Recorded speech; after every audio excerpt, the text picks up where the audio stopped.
하나님의 말씀을 섭취하는데 여러 가지 방법이 있습니다. 말씀을 듣는 게 있고, 또 말씀을 읽는 방법도 있고, 성경 말씀을 공부하는 방법도 있고, 또 성경 말씀을 암송하는 방법이 있고, 성경 말씀을 묵상하는 방법이 있습니다.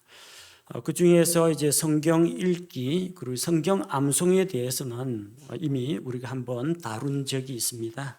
자, 이번 시간에는 우리 신앙생활에 있어서 제일 기초가 되고 영적으로 어릴 때부터 꾸준히 우리가 해왔었던 하나님의 말씀을 듣는 것에 대해서 함께 생각해 보고자 합니다.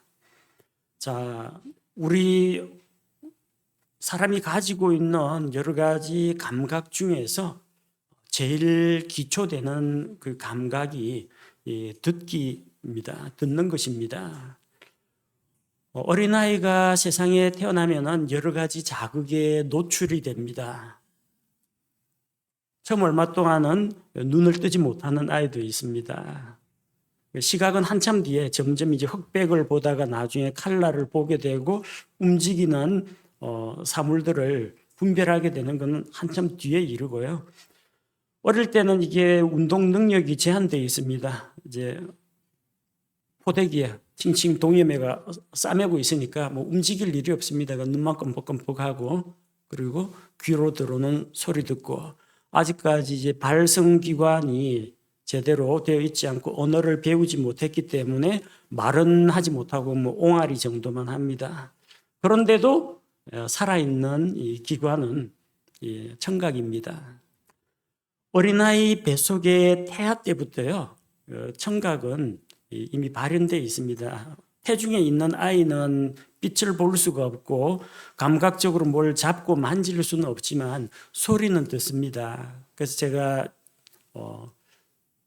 갓 결혼한 신혼부부들에게 자주 하는 이야기가 나중에 아이를 갖게 되거든 부모의 음성으로 성경 말씀을 들려줘라. 뭐 찬송도 불러줘라. 그렇게 이야기를 합니다. 어린아이가 그거 다 듣고 있습니다. 그리고 소리에 반응을 합니다. 이 듣는 감각, 이 청각은 사람에게 있어서 가장 기본적인 감각입니다. 여러분, 말하기를 먼저 배웠습니까? 듣기를 먼저 배웠습니까? 우리는 먼저 들어야 말을 배울 수가 있습니다. 청각 장애가 있으면은 듣지 못해서 불편한데 그럼 듣지 못해도 입은 살아있으니까 말은 잘할 것 같죠? 말 못합니다. 청각 장애가 있으면 듣지를 못하기 때문에 말을 배울 수가 없습니다. 그리고 어느 정도 자랐는데 한 5살에 청각을 잃어버렸다.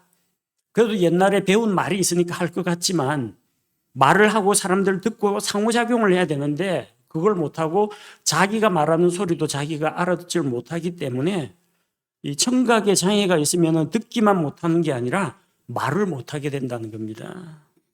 그래서 일단은 어린아이는 듣는 것부터 배웁니다.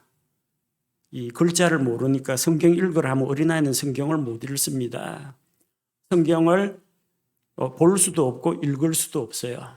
근데 부모님이 성경 말씀을 들려주면 듣는 건 할 수가 있다는 겁니다. 우리 신앙생활의 제일 기본이 되는 것이 듣기입니다. 우리 한국의 국어 교육에 4대 목표가 있습니다. 듣기, 말하기, 읽기, 쓰기. 요 순서입니다. 처음에는 일단 들어야 합니다. 그 다음에 잘 듣고 말하기를 배웁니다. 그래서 자기가 만약에 저 지방에서 계속해서 할아버지 할머니로부터 말만 들었으면 그 할매, 할배 말투 그대로 나옵니다. 지방 사투리 그대로 나옵니다. 들은 거 가지고 이야기합니다. 잘 들으면 그 다음에 말을 할 수가 있게 되고요. 그 다음 말한 다음에는 이제 문자를 배워갖고 읽기를 배웁니다. 그 다음에는 자기 생각들을 글로 적을 수가 있게 됩니다.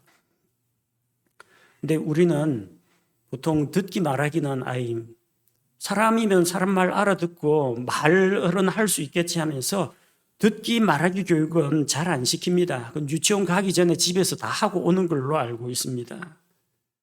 그래서 나중에 초등학교 가면요, 읽기부터 시킵니다. 제가 어릴 때는 기역, 니은 이런 것도 20번씩 뭐 연습장에 써오고 했는데 요즘은 이 한글 철자 이거는 초등학교 들어가기 전에 어린이집 유치원에서 다 배우거나 집에서 다 배우는 걸로 알고 있고 선생님들이 따로 안 가르쳐 주더라고요. 읽기부터 바로 합니다. 국어책 읽기하고 그다음에는 이제 쓰기하고 뭐 받아쓰기하고 좀 익숙해지면 읽기 쓰기 가르치고 자기 생각을 글로 표현하는 이런 쓰기 교육을 시킵니다. 주로 하다 보니까 이 쓰기 교육을 많이 왜 시험 볼 때 답안 써야 되거든요. 대학 들어갈 때 논술, 구두 면접이 아니라 논술, 서술을 해야 되니까 글쓰기를 가르칩니다. 자연히 제일 중요한 듣기하고 말하기를 잘 안 가르쳐요. 그래서 문제가 많습니다. 듣는 훈련이 안 돼 있으니까 너나 할 것 없이 자기 말하기가 바빠요. 자기 말하기. 그래서 이 대화를 하면은 상대방 이야기하는 거 꾸준히 듣고 상대방 말에 대해서 반박할 거라든지 보충 설명할 거라든지 답변할 걸 생각해야 되는데 말하면은 나도 따라서 말을 해버립니다. 다 말하고 싶은 사람만 있고 들어주는 사람이 없어요. 듣기 훈련이 안 돼서 그렇습니다. 뭐 요즘 인터넷 게시판에 댓글 갖고 싸움 나는 거 많거든요. 지금까지 대화가 이전에 어떻게 진행됐는지는 안 보고 바로 위에 댓글만 보고 자기 감정을 그냥 그대로 글자로 싸질러 놓습니다. 그러니까 감정적으로 충돌하고 서로 간에 비방이 일어나고 욕설이 난무하고 보면은 전혀 토론의 내용하고 위에 달린 기사, 게시물 기사하고는 전혀 관계없는 이야기가 밑에서 이제 쏟아져 나오는 겁니다. 정말 듣는 게 중요한데 교회 안에서도 마찬가지입니다. 잘 들어야 됩니다. 설교도 잘 들어야 되고요. 새로운 찬양 배우려면 일단 잘 들어야 됩니다. 흉내 내가 따라 부르기 전에 잘 들어야 잘 배울 수가 있습니다. 그리고 왜 교회 안에서 소모임 교제하는데 이 발표가 잘 안 되느냐. 다른 사람이 뭐라고 하는지 들어야 잘 귀 기울여 들어야 공감이 되는 부분도 있고 내가 배울 점도 찾고 나는 몰랐는데 저분은 또 저렇게 또 깨닫는구나. 이거 들어가지고 먼저 배워야 됩니다. 그럼 다음에 나도 발표할 때는 저런 식으로 이런 걸 나눠야 되겠다 이런 생각이 나는데 말할 것부터 찾습니다. 내 차례 돌아오면 내 뭐 발표해야 되지 해가지고 막 넘기고 설교 노트 찾아보고 말할 준비하기 전에 다른 사람 발표하는 것들을 좀 제대로 들으셔야 합니다. 우리 믿음이 어디에서 출발합니까? 들음에서 출발합니다. 로마서 10장 17절 말씀을 보면 그런즉 이와 같이 믿음은 들음에 의해 오며 들음은 하나님의 말씀에 의해 오느니라. 믿음은 우리 안에서 나는 게 아니고요. 오는 겁니다. 우리 안에는 믿음이 없어요. 개역성경에는 이와 같이 믿음은 들음에서 나며 했는데 믿음은 우리 안에서 나는 게 아니라 옵니다. 어디에서 와요? 믿음의 주이신, 믿음의 창시자요 완성자이신 주님으로부터 말씀을 통해 믿음이 내게로 오는 겁니다. 내가 믿겠다, believe, 믿겠다고 할 때 faith, 그리스도의 믿음이 나에게 오는 겁니다. 들음에서 믿음이 시작됩니다. 복음의 말씀을 들을 때 내가 하나님을 알고 구원자를 알고 나의 죄를 알고 그 들은 말씀에 의해서 약속의 말씀을 내가 받아들이고 믿게 되는 것입니다. 하나님의 자녀가 된 자는 아버지 하나님의 말씀을 들어야 합니다. 하나님의 백성이 된 자는 하나님의 말씀을 들어야 합니다. 출애굽기 24장 7절에서 언약의 책을 가져다가 백성이 듣는 데서 읽음에 그들이 이르되 주께서 말씀하신 모든 것을 우리가 행하고 순종하리이다 하니 하나님께서 말씀하셨고 모세는 주의 말씀을 기록했고 그것을 백성 앞에서 읽어주었습니다. 백성이 해야 될 것은 말을 하고 토론을 하고 논쟁을 하고 하는 것이 아니라 일단 주의 말씀을 들어야 됩니다. 듣고 마음속에 믿음이 옵니다. 하나님의 말씀을 깨닫습니다. 그 다음에 행하고 순종할 수가 있습니다. 말씀을 듣지 않고 그냥 자기 혼자서 이것도 해보고 저것도 해보고 다양한 어떤 종교적인 활동을 할 수는 있겠지만 말씀에서 나지 않은 믿음에서 나지 않은 그런 활동들은 그냥 종교의식, 종교 행사일 뿐이지 하나님께서 원하시는 그런 순종이 아니라는 겁니다. 그래서 우리도 신앙생활을 할 때 제일 먼저 갖춰야 할 것은 내가 말 잘하는 그리스도인이 되기 전에 하나님의 말씀을 잘 듣고 다른 형제 자매의 말에 귀를 기울일 줄 알아야 성숙한 그리스도인이 될 수가 있습니다. 그리고 하나님의 말씀을 들을 때에는 듣는 자는 올바른 태도를 가져야 합니다. 하나님의 말씀을 들을 때 내가 지금 하나님 앞에 와 있다. 하나님이 임재해 있다. 그걸 명심해야 됩니다. 사도행전 10장 33절 말씀에 보면은 고넬료 가족이 이제 베드로를 초청해 가지고 하나님의 말씀을 듣는 상황입니다. 그러므로 내가 곧 당신에게 사람을 보내었는데 당신이 오셨으니 잘하였나이다. 그런즉 이제 우리는 하나님께서 당신에게 명령하신 모든 것을 들으려고 여기 하나님 앞에 다 있나이다 하니라. 고넬료와 그의 가족과 그의 지인들은 왜 모였습니까? 베드로를 보러 온 게 아니라 베드로가 들려줄 하나님의 말씀을 듣기 위해서 모인 겁니다. 그런데 이 모인 사람들의 마음가짐이 어떠한지 보십시오. 우리는 다 여기 하나님 앞에 있나이다. 하나님 앞에 지금 베드로 앞에 와 있지 하나님 앞에 와 있는 건 아니에요. 근데 이 사람들은 뭐라고 이야기합니까? 베드로가 주의 말씀, 하나님의 말씀을 이야기할 텐데 우리는 인간 베드로를 만나러 온 것이 아니라 여기 하나님 앞에 있나이다. 왜? 하나님의 말씀이 선포되는 그 자리가 하나님의 존전에 와 있다라는 이야기입니다. 베드로가 하나님이라는 이야기가 아니라 베드로가 선포하는 이 말씀이 곧 하나님이시기 때문에 우리는 말씀 앞에 있다 할 때 곧 하나님 앞에 와 있다. 여러분 하나님 앞에 와 있을 때 어떤 태도를 가집니까? 높은 지휘관이나 혹은 웃 어른이 와가지고 내가 그 앞에 있다. 자연히 공손한 마음 그리고 공손한 자세를 취하게 됩니다. 하나님의 말씀을 듣는 우리는 하나님을 두려워하는 것처럼 그 말씀 앞에서 자기 자신을 바로잡고 그 말씀 앞에서 겸손히 그 말씀에 경청해야 합니다. 또 하나님의 말씀을 듣고자 한다면 무엇보다도 열심을 내야 합니다. 누가복음 21장 38절 말씀을 보면은 예수님께서 예루살렘으로 올라오셨습니다. 온 백성이 그분의 말씀을 들으려고 아침에 일찍 성전으로 그분께 가더라. 하나님의 말씀, 예수님의 말씀을 들으려고 언제요? 아침에. 그것도 일찍. 아침 이런 시간은 소중한 시간입니다. 조금 더 자고 싶은 시간이기도 하고 하루 중 가장 중요한 일들을 막 시작할 때입니다. 장사하는 사람은 새벽 4시, 5시부터 새벽 시장에 가서 물건 떼오고 또 가게에 문을 열 준비를 합니다. 아침 일찍부터 할 일들이 많습니다. 그런데 이 사람들은 주님의 말씀을 들으려고 아침에 일찍 성전으로 예수님 계신 곳으로 나아갔습니다. 굳이 여러분이 새벽에 예배당으로 오실 필요는 없습니다. 그러나 하나님의 말씀을 듣기 원한다면 그만큼 열심을 내야 합니다. 아침 일찍이 아니라 오전 11시 예배 같으면 적어도 한 15분 전쯤에는 다들 오셔야 되는데 오늘 안내를 하면서 기다려 보니까 오시는 분이 오늘 계단 올라오면서 저하고 인사하신 분이 몇 명 안 됩니다. 나머지는요 다 그 지나가지고 예배 시작하기 직전에 혹은 조금 지나가지고 왔다는 거예요.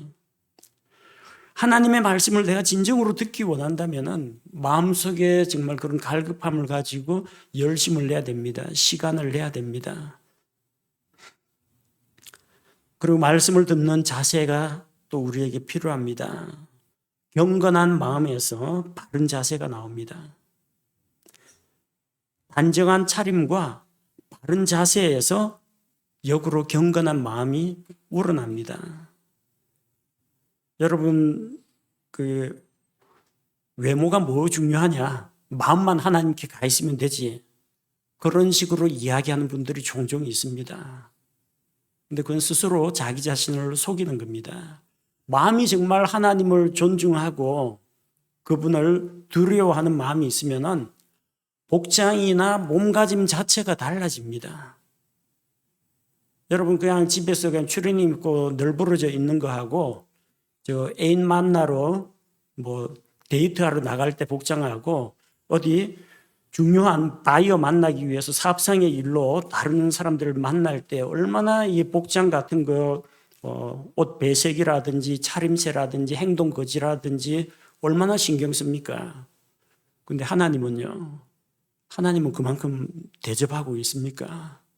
하나님 너무 편합니다 하면서 그냥 여러분 방바닥에 널브러져 가지고 하나님 누워갖고 쪼글쪼글 기도하는 거하고 하나님 앞에 딱 말씀 성경 딱 읽고 그 앞에서 공손한 자세로 딱 자세 잡아가지고 기도하는 거하고 자세가 달라지면요 마음가짐이 달라집니다. 마음가짐이 달라지면 자세가 바뀌는 것처럼 그 역도 성립한다는 이야기입니다. 말씀을 듣는데 좀 집중해서 딱 정신 차리고 바른 자세로 들어야 되는데 턱을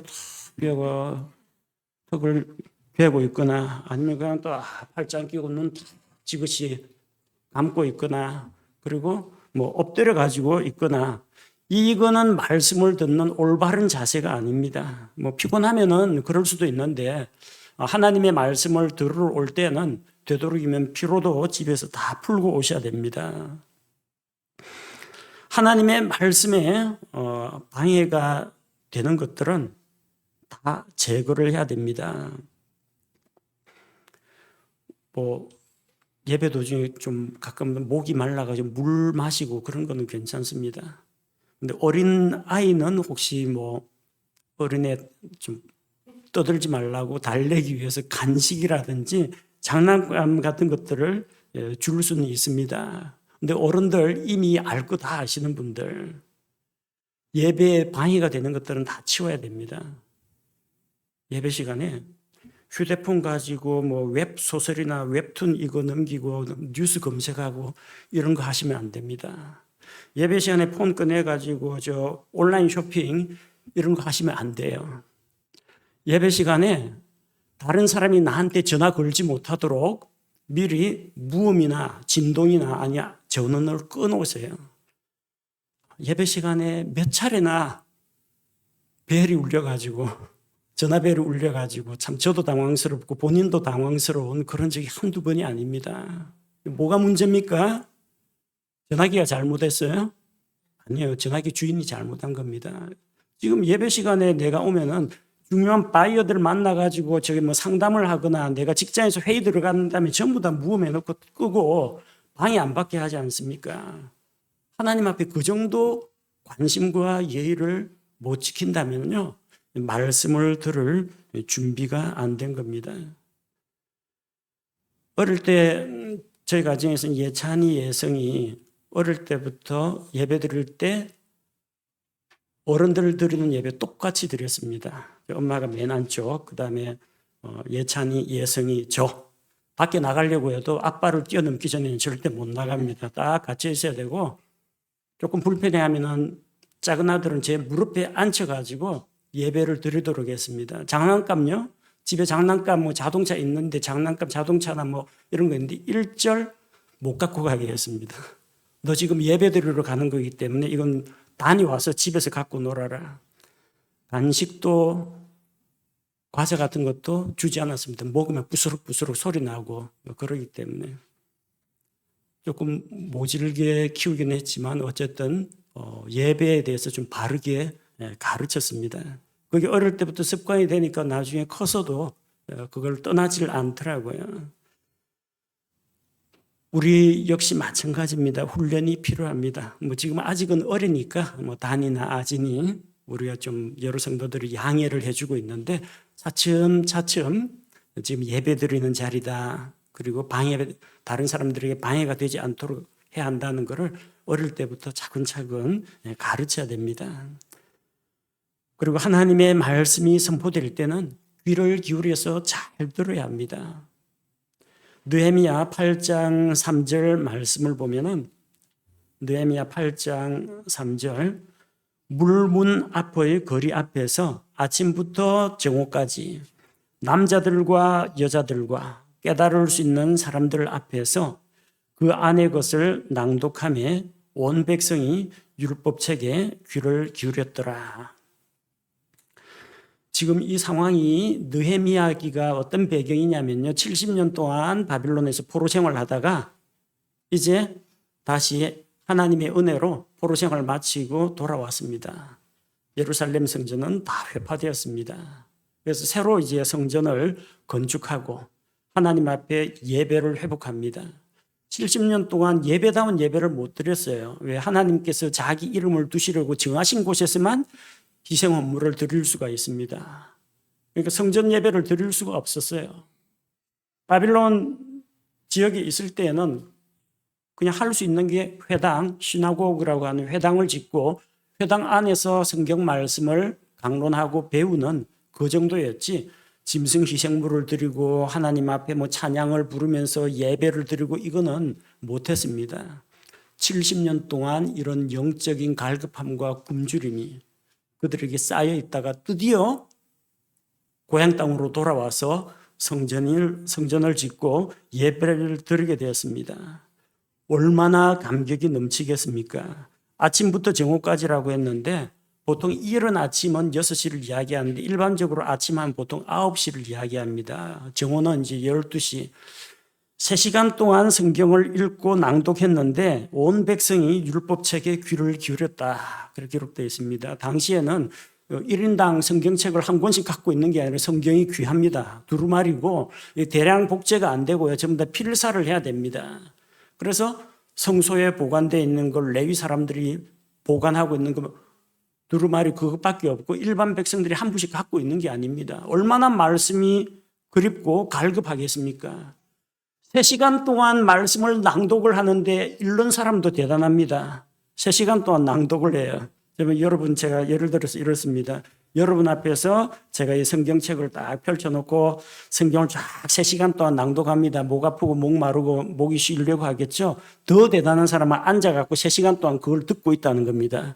그것도 멍하니 듣는 게 아니라 말씀에 율법책에 귀를 기울였더라.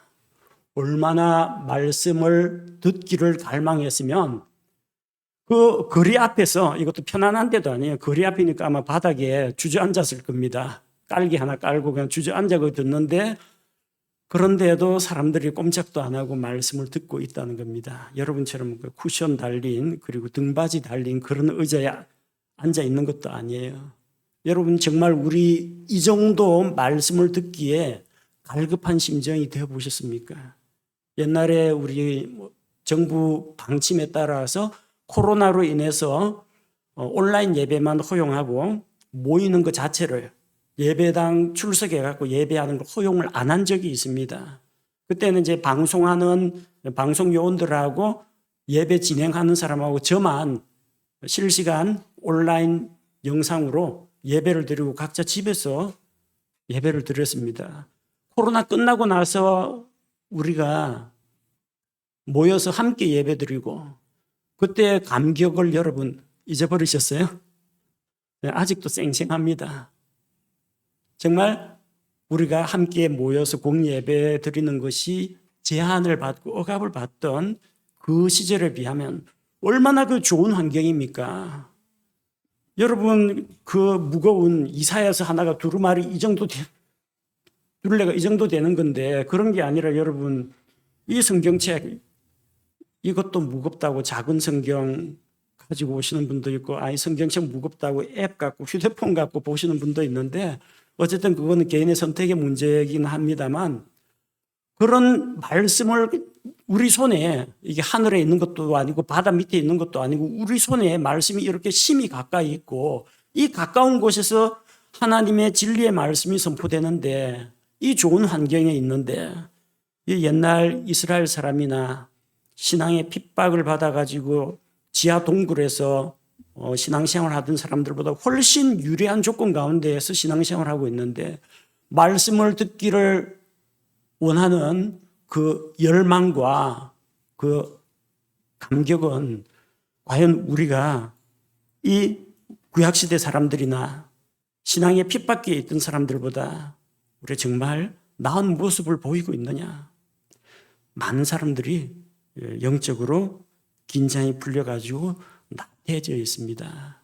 말씀을 뜨겁게 사모하고 말씀이 선포될 때 귀를 쫑긋 기울여가지고 듣는 그런 태도가 하나님 앞에서 필요합니다. 여러분 이거 어려운 거 강요하는 게 아니고요. 듣기야말로 진짜 쉽습니다. 이거는 포대기에 쌓여있는 갓난 애기도 합니다. 듣는 거는. 목소리 들려주면 처음에는 뭔 말 몰라가 눈만 멀뚱멀뚱 하는데 반응을 보이는데 어쨌든 꼼짝없이 귀는 열려있기 때문에 다 듣습니다. 여러분 보고 설교하라는 것도 아니고 선포되는 말씀 들으라고 하는데 그거 어렵다고 하면 어떻게 합니까? 제일 초보적인 겁니다. 말씀을 들을 때 하나님 앞에서 정말 이런 갈급한 마음, 사모하는 마음으로 들어야 합니다. 그래서 여러분에게 말씀을 귀 기울여 듣는 것과 관련해서 몇 가지 구체적인 방법들을 이야기하고자 합니다. 첫 번째로는 말씀 들으러 오실 때요, 최상의 신체 컨디션을 만들어 오시기 바랍니다.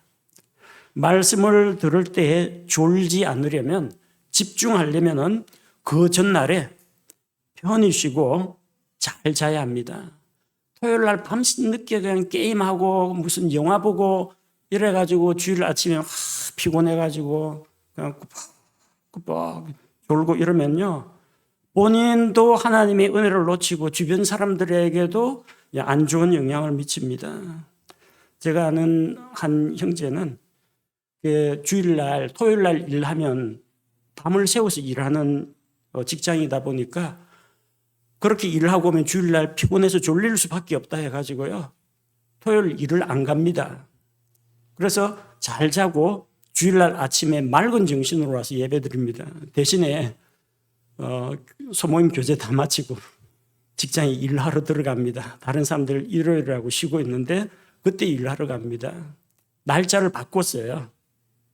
예배 드리기 위해서, 예배 시간에 말씀에 집중하기 위해서, 또 피곤하지 않은 그 건강한 몸으로 예배 드리고 교제하기 위해서 근무하는 날짜를 그렇게 바꿨습니다. 오실 때 여러분 하나님의 말씀에 대한 기대감을 품고 오셔야 합니다.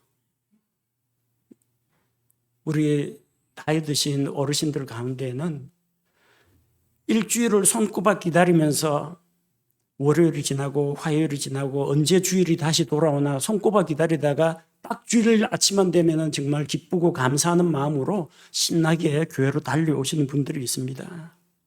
오기 전에 마음속에서 하나님을 향한 마음은 이미 시작이 되었습니다. 주보가 나오자마자 주보 딱 보고 성경 본문 말씀 다 살펴보고 또 나중에 소모임 교제할 때 묵상을 위한 질문도 한 번씩 읽어보고 그렇게 준비를 해가지고 와서 성경 본문, 오늘 설교 주제 성경 본문 이미 다 읽어왔고 알고 있으니까 설교할 때 그 부분에 대해서 이제 집중을 해가지고 귀 기울여 들을 수가 있다는 겁니다. 하나님과의 만남은 주일 오전 11시에 시작되는 게 아닙니다. 여러분이 하나님에 대한 열망과 또 관심을 보이는 그때부터 이미 마음속에서는 예배가 시작이 된 겁니다. 그리고 말씀을 들으면서 설교자와 상호작용을 해야 됩니다. 제가 대학에서 오랫동안 강의를 했는데 강의 시간에 학생들이 전부 다 저를 봅니다. 그때 되면은 저도 이제 바짝 긴장합니다. 그래서 이쪽 시선 배분도 가까운 곳에서 먼 곳으로, 왼쪽에서 오른쪽으로, 오른쪽에서 왼쪽으로 시선 배분을 하면서 하는데 학생들 중에 누가 고개를 푹 숙이고 있거나 저 책상 밑에다가 뭐 해놓고 뭐 이상한 걸 뭐 보고 있거나 내 시간인데 다음 시간 숙제 리포트 친다고 노트북 갖고 딸가락거리고 있으면 진짜 신경이 많이 쓰입니다. 근데 진짜 수업 분위기가 좋다. 그런 건 어떤 경우냐. 제가 딱 설명을 딱 해주면은 학생들 고개를 끄덕고 이렇게 탄성을 내지르고 그리고 끄떡끄떡하면서 열심히 받아 적는 또 그런 학생들이 있습니다. 눈 맞춤, 고개 끄덕임, 그리고 아멘. 요게 이루어져야 되는데 목사하고 눈도 안 마주치고 고개 숙이고 밑에 있는 것만 다 보고 있고 이러면요. 앞에 있는 사람이 상당히 답답합니다. 저 혼자서 그냥 연설하러 나온 게 아니라 성도들하고 또 좀 보면서 서로 눈 맞춤도 하면서 소통을 하려고 하는데 얼굴을 외면하고 고개를 감추고 있으면은 이 앞에서 설교하는 사람도 상당히 마음속에 부담이 됩니다. 내가 혹시 좀 뭔가 실수했나 잘못했나 저 형제 컨디션이 안 좋나 그런 생각이 들게 됩니다. 외국에서 미국에 살면서 그쪽에서 신앙생활을 또 신학교 다니면서 신앙생활을 할 때 보면요. 사람들이 딱 설교자를 주목을 합니다. 주목을 하고 그리고 목사님이 말씀하셨는데 자기 마음속에 이 동기력이 생기거나 공감이 되면은 아멘으로 화답을 합니다. 아멘, 아멘. Yes, that's right 하면서 자기 나름대로 그렇게 표현을 합니다. 예배 시간에 잡담은 못하지만 그렇게 적극적으로 표현을 하고 뭐 어떤 사람은 뭐 아멘 뭐 이러는 사람도 있고 그러지만 하나님 앞에서 내가 그 말씀을 들었는데도 뭐 물에 물 탄 것처럼 밍밍하게 멍하니 있으면요. 올바른 반응과 올바른 소통의 자세가 아닙니다. 목사하고 상호작용하라는 이야기가 아니고요. 설교자의 말에 그렇게 반응을 한다는 것은 주께서 말씀하셨는데 그 말씀에 내가 반응을 하는 겁니다. 찔리면 찔리는 거고 감사하면 그건 감사한 거고 또 하나님의 말씀에 또 책망을 받으면 또 책망받는 거고 또 말씀 가운데에서 정말 슬픈 감정이 일어날 때도 있고 기쁨이 되고 은혜가 되는 그런 말씀도 있잖아요. 거기에 반응을 하라는 겁니다. 오늘날 이 시대는 장터에서 아이들이 노래하면서 애고 이쪽에서 곡을 해도 울지 않고 이쪽에서 피를 불어도 춤추지 않는 매정한 세대가 되었습니다. 감수성이 메말랐어요. 사람과 사람 사이뿐만 아니라 하나님의 말씀 앞에서도 그냥 감정이 메말라가지고 듣기는 듣는데 귀로는 듣는데 피드백이 반응이 안 나와요. 그래 되면 참 문제입니다. 적극적으로 자기 하나님에 대한 말씀에 대한 자기의 반응을 표현할 때 좀 상호작용하면서 이렇게 말씀에 주의를 기울일 수가 있습니다. 그리고 설교 노트를 작성하는 것이 설교 내용을 귀담아 듣는데 상당히 도움이 됩니다. 설교 제목과 본문 구절 그리고 내용 요약 다 여러분 속기사처럼 다 받아 적으실 필요는 없어요. 들으면서 주요 요지하고 나에게 이것이 정말 도움되는 말씀이다. 그럼 그 부분 적으시고 나중에 노트 정리하면서 내가 새롭게 깨달은 거, 내가 생활 가운데 적용할 거, 다른 사람과 함께 나누고 싶은 거, 이거 몇 가지를 메모를 해 놓으시기 바랍니다. 그럼 나중에 소모임 교제할 때도 쓸 수가 있고 집에 돌아가서 다시 한번 설교 노트를 읽어보면서 복습할 수도 있고 나중에 우연히 옛날에 쓴 노트를 넘기다가 그때 은혜 받았던 그때를 다시 상기할 수도 있습니다. 가끔 가다가 또 예배 시간에 결석을 해가지고 그날 예배를 못 드리는 그런 경우도 있습니다. 그래도 이 설교 내용은 우리 유튜브 채널에 올라갑니다. 그러면은 꼭 좀 들어보시기 바랍니다. 제가 그 정확한 통계치는 가지고 있지 않지만 우리 교회 유튜브 접근해 가지고 듣는 사람이 우리 교회 성도들이 아니라 전부 다 외부 사람들입니다. 타 지역에 있거나 타 국가에 있는 분들이 주로 많이 듣습니다. 우리 성도들은 오늘 예배 시간에 말씀을 들었기 때문에 안 듣는 그런 경우도 있고, 그래도 예배 시간에 결석을 했으면 지나간 설교지만 그래도 우리 교회의 필요에 대해서 무엇이라고 또 말씀을 선포했는지 궁금하잖아요. 한번 털어놓고 한번 다시 들어보시기 바랍니다. 이렇게 우리가 같은 말씀을 듣고 같은 말씀을 공유하고 같은 믿음 안에서 자라가야지, 말씀을 중심으로 한 어떤 공감대가 형성되지 않으면은 한 마음이 되어서 같이 공동으로 신앙생활을 하기가 어렵습니다. 만약에 설교 말씀을 들었는데 오늘 그냥 아이를 돌보다가 혹은 깜빡 졸았다가 혹은 내용이 조금 어려워가지고 잘 못 알아들었다, 그러면은 한 번 더 들어보시기 바랍니다.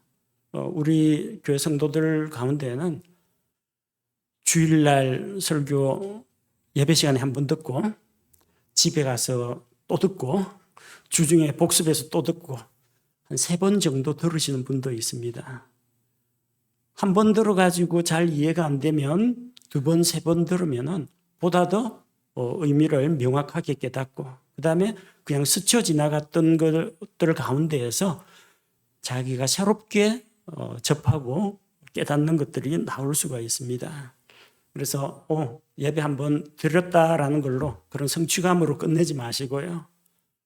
좋은 말씀은 또 듣고 하셔도 괜찮습니다. 그래서 이렇게 함으로써 말씀을 우리가 좀 더 깊이 이 귀로만 듣는 게 아니라 귀로 들은 말씀이 우리의 머리로 전달되고 그것이 우리 가슴까지 내려와서 우리 마음속에 그 말씀이 자리 잡게 되기를 바랍니다. 함께 기도하겠습니다. 하나님 아버지, 우리의 믿음이 주의 말씀을 듣는 것으로부터 시작이 되었고, 하나님께 대한 순종과 헌신도 주님께서 주신 명령과 주님의 약속의 말씀에 기초해 있다는 것을 우리가 압니다. 말씀을 듣는다는 것은 참으로 쉬운 일이지만 의외로 우리가 말씀에 잘 집중하지 못하고 있는 경우가 많습니다. 말씀을 듣는데 방해가 되는 것들을 우리가 모두 다 떨쳐버리게 하시고, 하나님의 말씀에 두려워하는 가운데에서 또 주의 말씀을 사모하는 가운데에서 귀 기울여 듣도록 하시고, 들은 바 말씀이 우리 귀로만 듣는 것이 아니라 우리 마음속에 떨어져서 그 속에서 생명력 있는 말씀으로 싹이 나고 자라고 열매를 맺는 그런 말씀으로 될 수 있도록 우리의 메마른 마음을 갈아주시고, 말씀을 소중히 하며 또 갈급해하는 가운데에서 주님의 말씀을 인내로 지켜 또 결실하는 자들이 되게 하여 주옵소서. 말씀을 듣는 듣기 생활에 실제적인 변화가 일어나도록 주님 각자가 자기 삶 가운데 올바르게 적용하게 도와주옵소서. 예수님의 이름으로 기도합니다. 아멘.